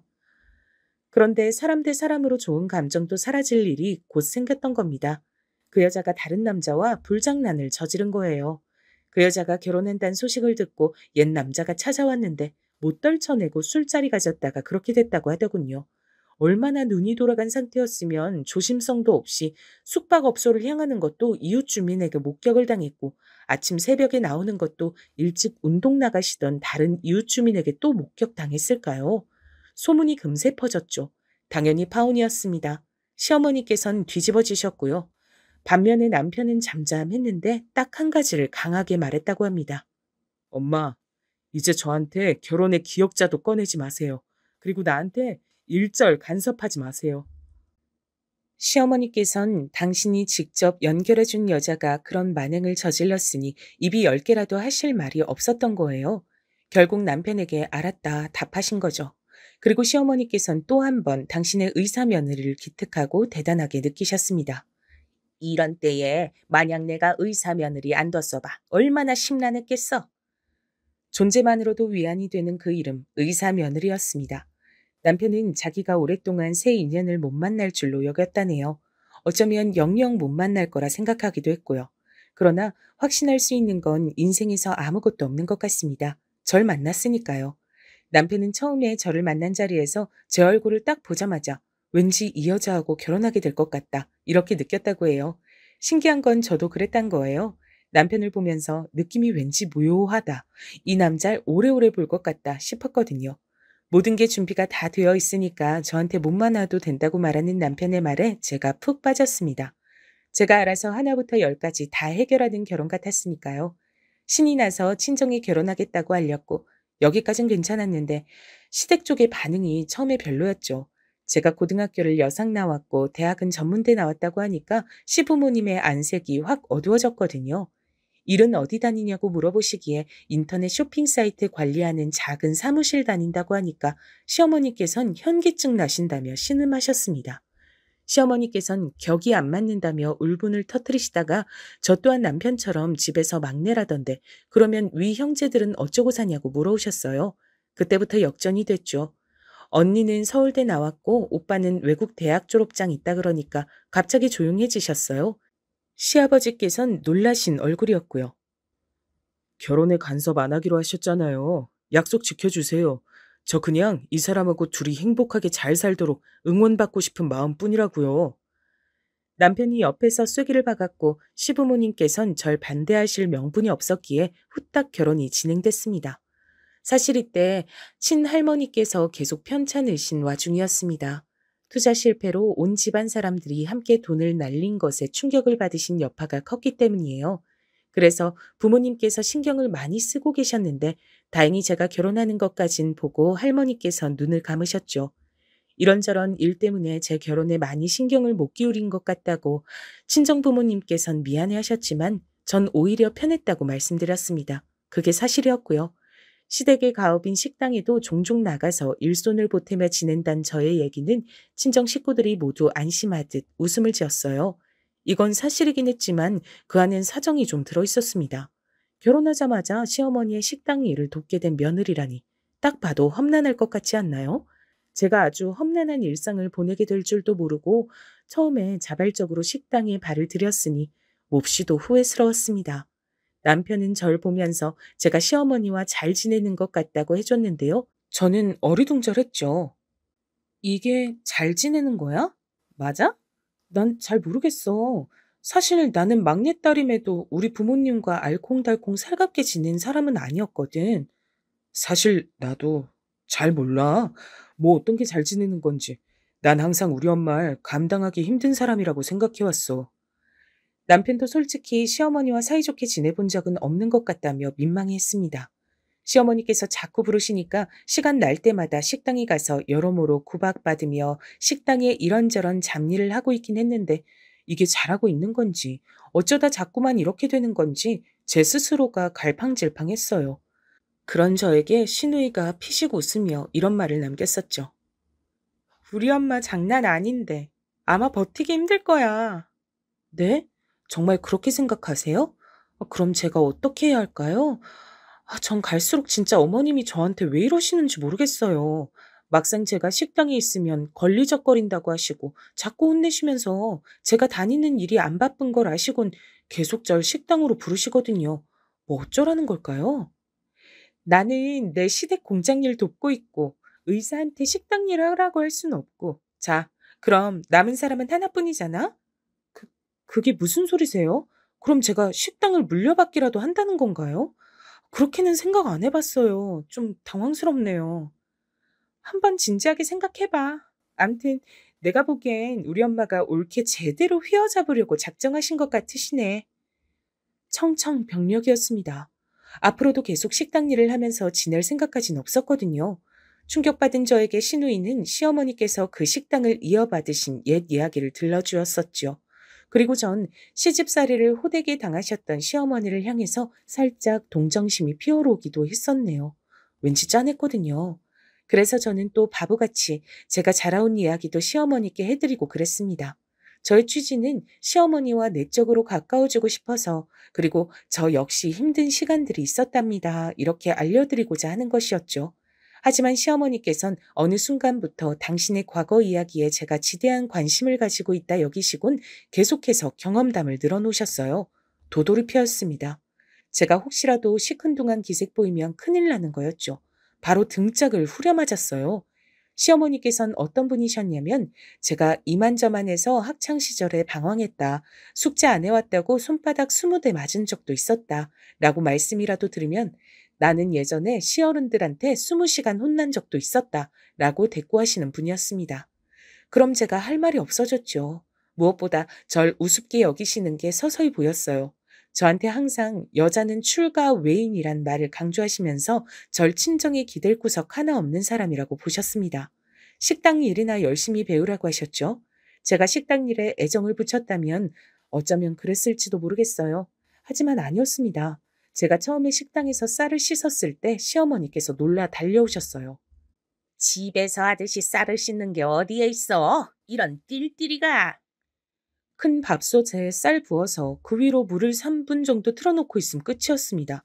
그게 쌀 씻은 거라고 했어요. 밥솥도 크게 안 씻었고요. 눌러붙은 밥이 있는데 그거 안 닦고 그냥 그 위에 또 밥을 지으면 끝이라고 했습니다. 소름이 돋았죠. 무엇보다 식당이라면 빠질 수 없는 게 채소잖아요. 근데 채소를 거의 안 씻었어요. 흙 부분만 어쩔 수 없이 털어내듯 씻었죠. 견디기 힘들었습니다. 그래서 어느 하루는 몰래 구석에 가서 박박 닦았는데 시어머니께서 제 엉덩이를 걷어차서 저는 나자빠졌어요. 지금 뭐 하는 거야? 내 말 무시하고 독단적으로 행동을 해? 역시 이래서 대가리가 나쁘면 안 돼. 결국 티가 나게 돼 있어. 제가 너무 화가 났는데 그것보단 당황한 게 컸던 것 같아요. 대체 이 상황들은 뭔가 싶었죠. 그래서 간만에 친정집에 갔을 때 이런 걸 다 말하려고 했습니다. 외국에 있는 언니네는 못 왔고 오빠네는 그날 왔는데요. 그런데 하필 아버지랑 오빠가 싸워서 제 얘기를 말 못했어요. 아버지께선 너도 한 가정에 가장이 됐는데 나약하게 굴지 말라며 오빠를 혼내셨고요. 오빠가 울컥해서 받아치는 바람에 설전으로 번졌던 겁니다. 전 자리가 파할 때 오빠를 향해 힘내라고 말해줬죠. 그러자 이튿날 오빠가 연락이 왔어요. 네 안부를 따로 못 물어봤었네. 잘 지내지? 너 식당 물려받는다면서? 뭐? 누가 그런 소리를 해? 벌써 와전이 됐네? 오해였어? 그럼 다행이고. 네가 식당이라니 말도 안 된다고 생각하긴 했어. 너하고 안 맞는 것 같아. 안 봐도 뻔하지. 그래? 나는 식당 일에 별로야? 식당이 서비스업이라서 안 맞을 것 같다는 얘기야. 내가 보기에 넌 전부터 사람 대하는 게 살짝 서툴렀거든. 과민 반응하는 것도 있잖아. 서비스업하고는 안 맞아. 오빠 말에서 틀린 건 없더라고요. 그래서 더욱 이 생활을 어찌해야 하는지 갈피가 안 잡혔습니다. 그러던 와중에 들려온 소식이 있었는데 형님이 임신을 계획하셨다고 하는 거예요. 저는 귀를 의심했죠. 이미 임신했다는 얘기도 아니고 계획했다니요? 아주버님과 형님은 아이를 하나만 낳기로 진작에 결정을 했는데 임신할 시기는 따로 기다리며 재고 있었다고 합니다. 우리 귀한 의사 며느리는 다방면으로 기특하고 대견하기도 하지. 얼마나 매사에 야무진지 몰라. 내년 봄 중에 출산하는 것으로 딱딱 정해놓은 것 좀 봐. 머리 좋은 엘리트는 달라도 뭐가 달라. 시어머니께선 의사 형님은 식당 일에 시우자도 하면 안 된다고 하셨어요. 그런 말씀을 하실 적에도 저에게 그릇 정리를 시키고 계셨죠. 전 궁금했던 것을 여쭈기로 했습니다. 어머님은 식당 계속 하실 거죠? 근데 나이 더 드시면 그땐 어떡해요? 그때까지 네가 맹훈련을 받아야겠지. 혹독하게. 그리고 우리 막내 아들한테 자리 넘겨줘야지. 제가 너무 당황했죠. 일은 저에게 시키실 거지만 사장은 남편을 시키실 거라고 한 겁니다. 재주는 제가 넘고 돈은 남편이 벌어야 한다고 그러셨어요. 어이가 없었죠. 시어머니께서 서름당하며 과거에 그러셨는지 왜 똑같이 답습하시는지 당체 이해가 안 갔어요. 하지만 시어머니께서는 저에게 까불지 말라고 하시며 이틀 뒤에 형님의 임신 계획 축하를 위한 상 차릴 거니까 준비나 단단히 하라고 그러셨습니다. 별로 위생적이지도 않은데 여기서 굳이 함께 식사를 하는 건가 싶어서 걱정됐는데 다행히도 그날 최고급 한우를 사서 상을 차릴 거란 소리가 들려왔죠.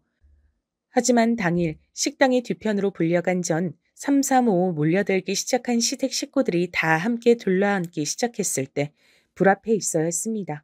뒤편에서 불 피우고 거기서 따로 한우를 굽게 됐거든요. 바로바로 안 구워 먹고 왜 여기서 따로 일어나 했는데 한우가 얇은 게 아니라 아주 두툼했습니다. 스테이크 같았어요. 어디선가 공수해 오신 숯불을 피우시고는 시어머니께서 저에게 각종 접시와 집게를 들려주셨습니다. 알아서 잘 구우라고 하시더군요. 고기 구울 줄 모른다고 하니까 그건 한글을 모르는 것과 똑같은 소리라고 하시면서 제 등짝을 한 대 퍽 때리신 뒤 안으로 들어가셨습니다. 숯불은 뜨거워졌고 저는 별 수 없이 고기를 굽기 시작했어요. 근데 제가 요령이 없었습니다. 겉이 다 익었길래 혹시나 해서 잘라보니까 안은 빨간색이었어요. 임신할 귀한 몸한테 그런 걸 먹여서야 되겠어? 게다가 의사인데 의사 며느리한테 그런 걸 어떻게 줘, 이 띨띨아. 장난치지 말고 제대로 구워. 도중에 나와보신 시어머니께서 하필 그 모습을 보셨고 저는 등짝 한 대 더 맞았습니다. 등이 얼얼해서 그냥 박차고 가버리고 싶었어요. 일단은 구워보자 싶어서 마음 다잡고 한우를 차분히 올려놨고 이번엔 안까지 싹 다 익는 걸 목표로 했습니다. 그랬더니 너무 익어버렸더라고요. 익은 것들을 가져가겠다며 나오신 시어머니께서 분노하셨죠. 이게 뭐야? 전부 탔잖아. 너 이거 어쩔 거야? 네? 많이 익긴 했지만 탄 건 아닌 것 같은데요. 누가 한우 소고기를 이렇게 익혀? 맛 다 버렸네. 너 어떻게 책임질 거야? 일을 가신 시어머니께서 갑자기 제 손에서 집게를 낚아채시더니 그걸로 제 머리를 팍 때리셨습니다. 쇠집게였어요. 눈물이 핑 돌던 바로 그때였습니다. 지금 내 딸한테 뭐 하는 겁니까? 친정아버지의 외침이 들려왔습니다. 깜짝 놀랐죠. 친정아버지께서 걸어오고 계셨고 멀찍이 타고 오신 차도 보이더라고요. 제가 자주 드나든다는 시댁의 식당이 요새 어떤지 궁금하셔서 드라이버 삼아 와보셨다가 제가 식당 뒤편에 있는 걸 발견하신 겁니다. 저 혼자 뭘 하고 있나 싶어서 차를 잠깐 멈추셨는데 그러다가 보고 마신 거였죠. 너 왜 이러고 있어? 여태까지 설마 계속 이랬던 거야? 저는 일련의 상황들이 크게 힘들진 않고 혼란스럽다고만 생각했는데 아버지께서 그렇게 말씀하신 순간 속에서 설움이 밀려오더군요. 울컥해서 눈시울이 뜨거워졌고 제 옆에서 시어머니께서 횡설수설하셨어요. 아니, 이보세요, 사돈. 뭔가 오해가 있는 듯합니다. 이것이 너무 답답하게 구니까 어쩔 수 없었어요. 이것이라뇨? 말씀 바로 하세요. 그리고 답답하든 어쩌든 그런 걸로 사람 머리를 치십니까? 맞을만 했으니까 이러는 거죠. 뭐라고요? 이거 영 안 될 뿐이시네. 제가 절대 이걸 좌시하지 않을 겁니다. 상대 잘못 보신 거예요. 그렇게 나오시면 제가 겁이라도 날까 봐서요. 저 이 식당 주인입니다. 보통 내기 아니에요. 그러니까 사돈이야말로 사람 잘못 보신 거고 머리나 좀 식히시지요. 시어머니께서 집게를 쥔 손을 떨며 말씀하셨고 아버지께선 가라앉은 눈빛으로 절 곁으로 부르셨어요. 전 머뭇거리다 아버지 쪽으로 갔죠. 그대로 아버지 차로 향했습니다. 뒤에선 시어머니께서 어이가 없다며 헛웃음을 치고 계셨고요. 저는 아버지 차를 타고 가는 동안 그간의 일들을 다 털어놨습니다. 제가 미래에 대한 확신이 없었기 때문에 그간 휘둘렸던 것 같다고도 솔직하게 말씀을 드렸고요. 아버지께선 그 식당의 위생이 그따위라면 일단 신고부터 넣겠다고 하셨어요. 제 얘기를 들은 언니가 엄청난 제안을 해왔습니다.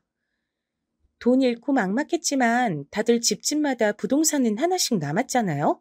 그거 팔 집은 팔아서 미천 삼아 장사하는 건 어때요? 우리 집안도 장사 가업으로 하나 두면 좋죠. 돈은 가지고 있는 것보다 불리는 게 제맛이잖아요. 전 너무 뜬금없는 소리라고 생각했는데 아버지 생각은 달랐어요. 즉시 친척분들에게 연락을 돌리셨습니다. 그리고 건물주도 만나셨죠. 건물주람은 시댁의 식당이 자리한 그 건물의 주인이었습니다. 초기에 시댁과 계약을 했던 건물주는 세상을 떠났고 그 아들이 이어받은 참이었대요. 예? 세를 훨씬 더 많이 내시겠다고요? 좋죠. 식당이 오래돼서 운치 있긴 한데 보고 있으면 너저분하다고 생각 들었거든요. 전통도 좋지만 전 새거 들어오면 건물 값어치가 뛰니까 그게 더 좋습니다. 그래서 얼마 후 시어머니께선 그 자리에서 쫓겨나셨죠. 당연히 제 계약을 믿어 의심치 않으셨던 시어머니께선 뒷목을 잡으셨습니다. 살다 살다 이런 일이 다 생기네. 됐어. 새로운 곳에서 시작하면 되지. 전통이란 그런다고 해서 사라지는 게 아니야. 문제는 아무도 안 도와줬단 것이죠. 혼자서 새로이 자리를 구하고 식당을 다시 시작하는 건 불가능했으니까요. 시누이는 아들들한테 도움 청하시라며 외면했고 아주버님은 의사 와이프 눈치 보느라 외면했어요. 의사 형님은 시어머니의 편애를 조금도 특별하게 생각하지도 감사하게 생각하지도 않아왔던 겁니다. 시어머니 입장에선 배신이었죠. 남편은 당연히 제 편이라 시어머니의 일을 외면했고요. 제가 식당 뒤편에서 혼자 고기 굽다가 쇠집게로 머리를 맞은 걸 알게 된 남편은 크게 충격을 받은 상태였습니다. 시아버지께선 식당 일을 혼자 끌고 갔을 때부터 떵떵거리며 유세 부리더니 꼴 좋다면서 시어머니를 비우셨어요. 그래서 시부모님이 대판 부부싸움을 벌이셔서 살벌했을 정도였고요. 그러느라 새로 식당을 차리시는 건 차일피일 미뤄지다 흐지부지 됐고 반면 식당이 있던 그 자리에 공사를 해서 새롭게 식당을 개업하는 건 금방 진행이 됐습니다. 식당 일에 잔뼈가 굵으신 전문 주방 이모님들을 고용했고 실질적인 주인 역할은 어쩌다 보니 오빠가 하게 됐죠. 식당을 찾아와 어리둥절한 표정을 한 손님들을 향해 시어머니가 하시던 식당 자리 제가 물려받았다고 전 뻔뻔스레 소개를 드렸습니다. 그러자 손님들이 가족이 계속하는 거였구나 하면서 편하게 여겨졌어요. 그 덕분인지 초기부터 잘 됐습니다. 친척들이 십시일반 돈을 모아서 한마디로 투자를 한 식당이었는데 아주 성공적이었어요. 아버지께서 결단을 잘 내리신 덕분인 듯 싶었습니다. 전 암만 해도 식당 일과는 맞지 않더군요. 남편과 유유자적하게 각자의 일이나 하면서 그렇게 지내는 편이 좋았어요. 모두가 화목하게 파이팅 넘치는 일상을 보내게 됐지만 단 한 사람만이 사무치는 외로움과 공허함으로 울부짖고 있었습니다. 나는 그럼 이제 뭐 하면서 사니? 내 인생에 낙은 뭐가 있는데 내 인생이 시려도 너무 차갑게 시리다. 듣자 하니 시누이 앞에서 그렇게 한탄하시며 눈물까지 보이셨다고 합니다. 시누이의 마음이 약해지려고 했지만 시어머니께서는 또 아들 타령, 의사 며느리 타령, 예전에 시집살이 당하고 살았을 때의 처절함 그런 걸 끝도 없이 늘어놓으시며 넌 장녀라는 게 책임감 하나도 없다며 시누이한테 화를 내셨다네요. 이래서 사람은 안 변한다는 것이겠죠. 시누이가 제대로 열받아서 앞으로는 최소한의 기본적인 자식돌이 외엔 아무것도 안 하고 살 거라며 굳게 다짐했다고 하더라고요. 대체 가족이란 뭔지 가장 단순하고도 복잡한 인간관계가 바로 가족이 아닐까 싶습니다.